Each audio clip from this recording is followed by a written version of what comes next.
eating only Jollibee for a day? Let's go!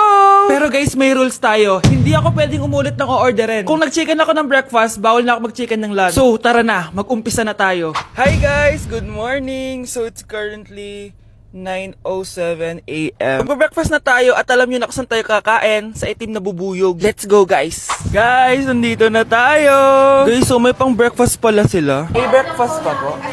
Dito sa part na to, hindi ko na malay na nalobat pala yung mic ko, guys. Pero kita nyo naman na kinakain ko na yung pancake dyan. Nakakainis, nagre-record pala ako nalobat yung mic ko. Ito na yung order ko, guys. Meron tayong pancake na naubos ko na yung isa. Meron tayong tapa. Siyempre, mawawala ba ang iced coffee? Guys, oh.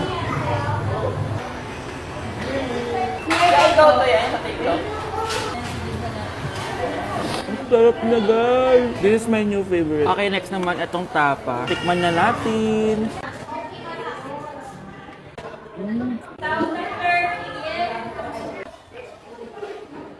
Inom muna tayo, guys.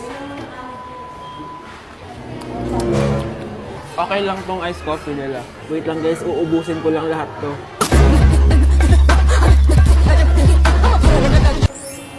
I love my breakfast. Super satisfied at worth it naman yung mga binili ko kasi nabusog ako, guys. Pero, hindi ko na pwedeng orderin yung mamaya. Kahit gusto ko kasi wala na yung mamaya, pang breakfast lang yun. Guys, na-excite na ako kung anong kakainin natin mamayang lunch. So, see you later. It's lunchtime, guys. So, naligo na ako para naman fresh tayo, no? Parang di naman fresh. Medyo na-late lang yung lunch natin kasi magti-3 na. Kasama pala natin mag-order si Honey Bunny.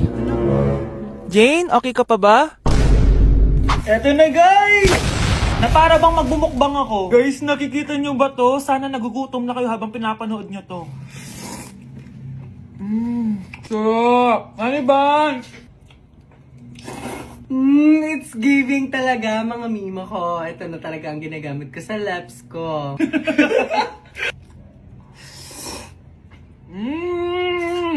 Taran! Wala na laman. Okay, next natin to chicken fillet. Meron siyang sauce. Look at that.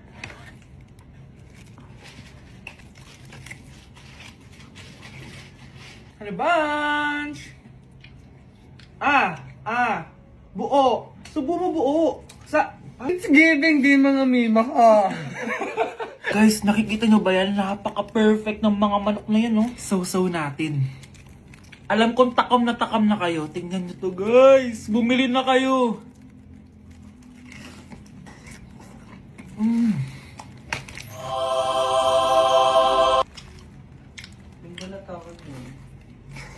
Sabi nila kapag mahal mo yung isang tao, bigay mo sa kanila yung balat.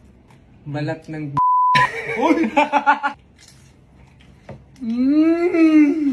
Hala, ano yung naririnig ko? Gutom ka na! Mag-order ka na!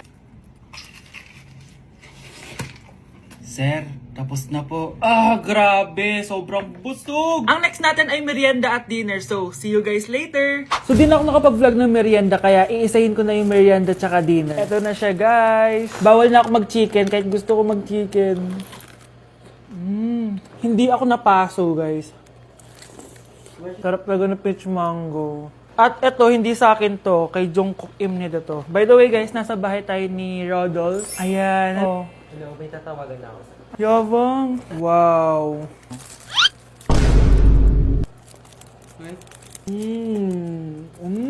Last bite. Ito yung nuggets. Alam ko, sriracha to. Sausaw na natin. Ano lang binili mo? May sauce siya. Guys, tatanggalin ko na tong bun. Naumay na ako sa bun eh. Ito na lang kakainin ko. Kakaiba yung lasa nito. Feel ko dahil sa sauce. Pwede bang diet challenge naman next time? So that is it for this video, guys. Tulog challenge naman ako kasi para na akong zombie, oh. So yun lang. Bye-bye! Class, may joke ako. Anong hayop ang hindi marunong magtago? Ano po, ma'am? Eh di, elepante. Kasi di ba malaki siya? Corny ni ma'am. Rubes. Nakakatawa ka talaga, ma'am. Oh, +1 sa Samantha kasi siya lang yung tumawa. Thank you, ma'am. Lo, pwede pala yun? Ma'am, eto po, para sa inyo po to. Hala, ang ganda naman nito. Balita ko po kasi, ma'am, mahilig kayo sa halaman. Thank you, Samantha. Baka naman, ma'am, plus points sa quiz natin kanina. Sure, +5 ka na sa akin. Ikaw pa ba? Hala siya, pasip-sip to kay ma'am, oh. Okay, class dismissed. Pwede na kayo umuwi. Ma'am, ako na po magdadala ng mga gamit nyo para di po kayo mahirapan. Hatid ko na po kayo, ma'am. Aba naman, buti pa si Samantha, matulungin. Ginagawa niya lang naman yun para magka-plus point siya.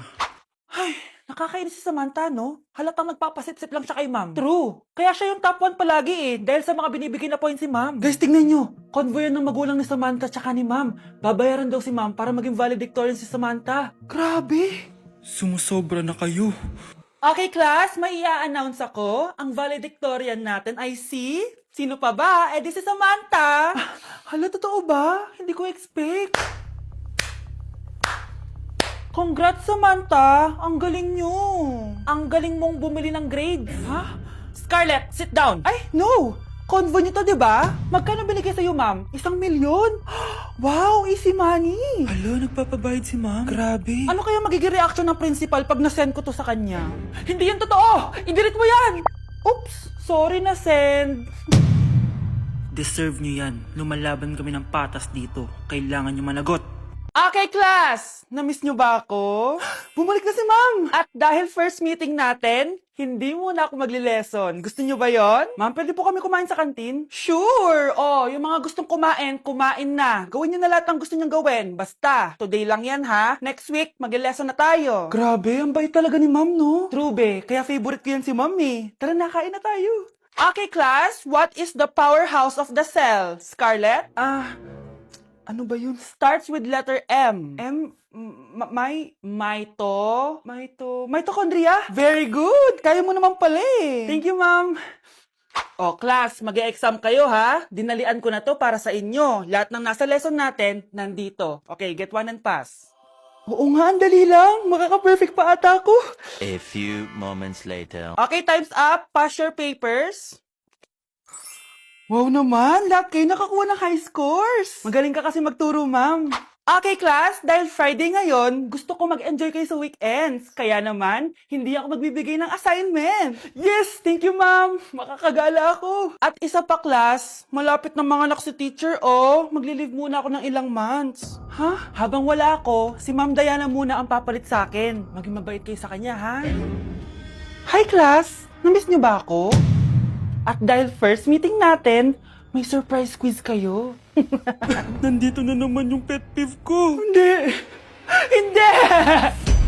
Gusto ko lang maging malinaw sa inyo na dito sa klase ko, ako ang nasusunod. Naintindihan? Ma'am, ito po yung assignment ko. Anong klaseng assignment to? Parang ginawa lang ng bata. Mababa lang grades mo dito, ha? Pinaghirapan ko yung assignment na yun. Sino ang pambansang bayani natin? Ma'am, Scarlett. Ang pambansang bayani natin ay si... Oops! Napakabagal mo sumagot. Ang pambansang bayani natin. Straight to the point ang kailangan ko sagot. Ayusin niyo sumagot, ha? Hindi na kayo elementary. Opo, ma'am. Pinayagan ba kita kumain sa loob ng klase ko? Ma'am. Akin na yan. Kung ayaw niyong binabastos kayo, wag niyo akong bastusin. Oo, be. Kain tayo sa labas mamaya, ha? Hala, galit na si ma'am. Umalis lang ako saglit, ganyan na kayo. First meeting pa lang natin, pinapakita nyo ng mga ugali nyo. Buti pa yung kabilang section, tahimik lang. Kayo na ata ang worst section na napuntahan ko. Kung kami ang worst section, ikaw ang worst teacher. Sorry po, ma'am. At dahil dyan, bibigyan ko kayo ng maraming assignment. Ma'am? Oh, Scarlett, kamusta ka? Sana ikaw na lang ulit teacher namin. Ang sungit ng bago naming teacher eh. Hayaan mo. Next quarter, ako na ulit ang magiging teacher nyo. Talaga, ma'am? Thank you, Lord! Ang fresh ko today. Anak, sali mo naman ako dyan sa selfie mo. Sige na, tara. 1, 2, 3. Ayan! Oh, sige na, anak. Magluluto na ako, ha? Ba't wala si nanay dito? Bes, sira na ata tong phone ko. Bago lang yan, nangyari. Nag-selfie kasi kami ni nanay pero sa picture, ako lang yung nandun. Ha? Posible ba yun? Yun na nga eh. Try mo kaya picturean nanay mo na mag-isa lang siya.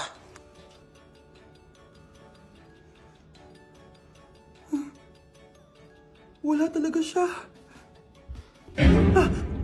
Anay, bakit mo ako pinipicturean, anak? Sabihin mo sa akin yung totoo, Nay. Ano ka ba? Bakit hindi kita makita sa mga picture? Ha?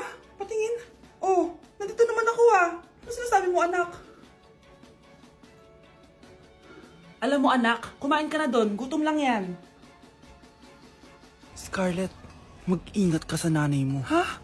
Bakit po, tita? May malalim na dahilan kung bakit hindi siya nakikita sa picture. Alam niyo po yung tungkol dun? Sige na, baka makita pa ako ng nanay mo. Kaaway ako nun. Tita! Oras na para malaman mo kung sino ka talaga, Scarlett. Mukha ka na namang stress, anak. O eto, mawawala yung iniisip mo. Ano to, Nay? Gatas lang yan, ano ka ba?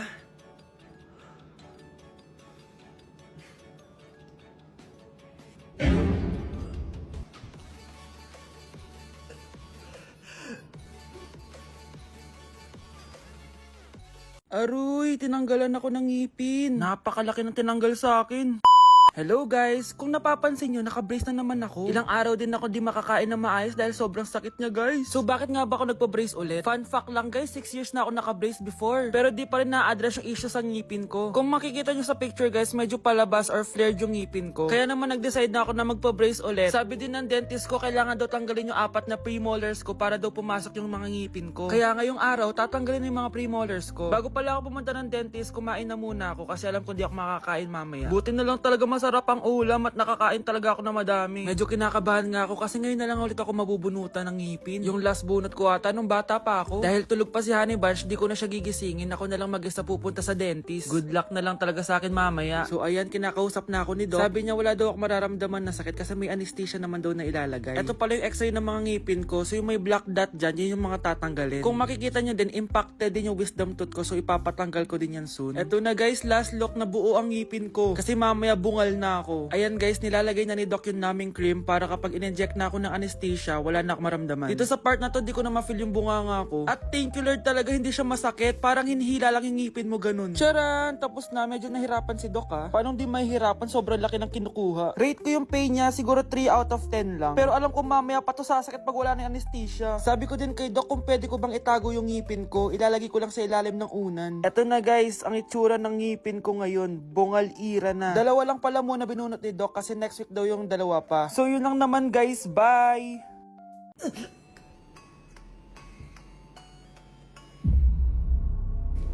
Isa ka na din katulad ko, anak. Anong ginawa mo sa akin, Nay? Kakaiba yung nararamdaman ko. Gusto mo malaman ang totoo, di ba? Isa akong diwata mula sa mundo ng Encantasia. Ha? At isa sa kapangyarihan ko ay ang manipulahin ang picture na nasa cellphone mo. Bakit yung mo lang sinabi sa akin, Nay? Dahil ngayon ang tamang panahon, anak. At nasa katawan mo na ang kapangyarihan na para sa'yo. Pero, paano ko malalaman kung ano yung kapangyarihan ko? Ikaw ang tutuklas niyan, anak. Ano kaya magiging kapangyarihan ko? Baka nagiging invisible ako.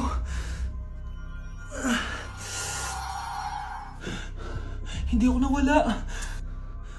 Baka kaya ko magpalutang ng gamit.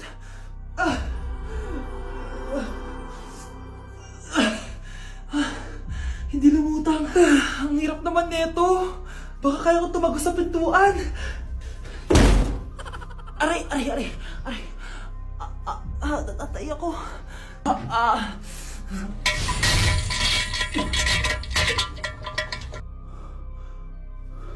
Ano yun?